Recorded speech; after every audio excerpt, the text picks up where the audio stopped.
Today, let us talk about a topic that is of great interest to many: investing in apartments. When it comes to real estate investments, apartments have their fair share of risks and benefits. First, let's discuss the benefits. Investing in apartments can provide a stable and consistent source of income through rental payments. With a well-maintained property and good location, demand for apartments is generally strong, ensuring a steady stream of tenants. Moreover, apartment investments offer potential tax advantages and the possibility of long-term appreciation, providing potential for a significant return on investment.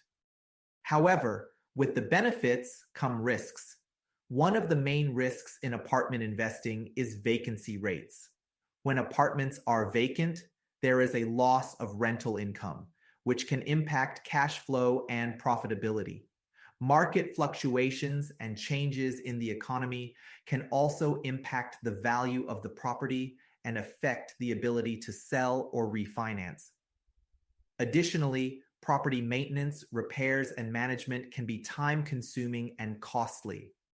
In conclusion, investing in apartments can be a lucrative opportunity with its potential for rental income and long-term appreciation. However, it's crucial to carefully consider and manage the risks involved. Conduct thorough market research, evaluate property condition, and develop a solid financial plan before venturing into apartment investments.